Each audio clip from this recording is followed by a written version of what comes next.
Zelo mi je hudo, no, da se to dogaja, a ne? Ker to pomeni, da bomo izgubili še to, kar imamo, ne? Zdravstveni sistem je eden, ne? In jaz sem vedno rekla, jaz sem ostala v javnem zdravstvu, ker sem imela koncesijo, za katero sem pa seveda sama poskrbela, da je bila realizirana. A ne?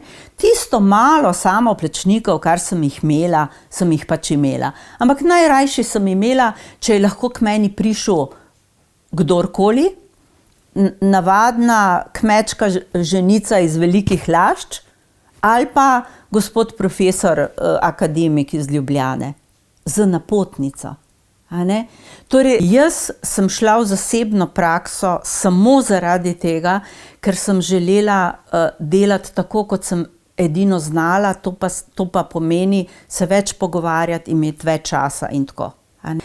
Ampak jaz sem za zdravstveni sistem, ki bo socialno naravnan. To se pravi, vsak bo lahko dobil primerno pomoč in te dni sem nekje brala, da zavarovalnice nekatere, sicer ne pod imenom kredit za zdravstvene storitve, a ne, ampak pod potrošniški kredit ponujajo kredite ljudem, da si lahko plačajo neko zdravstveno storitev. A tukaj smo zdaj? Ne. To pomeni, da bojo do zdravstvenih storitev lahko prišli samo tisti, ki imajo denar. To pomeni, da bomo vso res na socialnih vrednotah zgrajeni zdravstveni sistem popolnoma porušili. In to se mi zdi izrazito slabo. A ne? Poleg tega je ta zakon usmerjen res proti zdravstvenim delavcem, ne v dobro uporabnikom. Proti. Ne? Z raznimi prepovedmi, zapovedmi in to.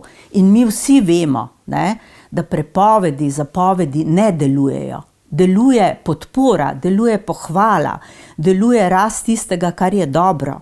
A ne? In če bi se ta politika tega zavedala, bi spodbujala vse, kar je najboljše, ali pa vsaj vse, kar je dobro. A ne? Ne pa jemala nekaj, kar je popolnoma nepomembno za obstoj javnega zdravstva.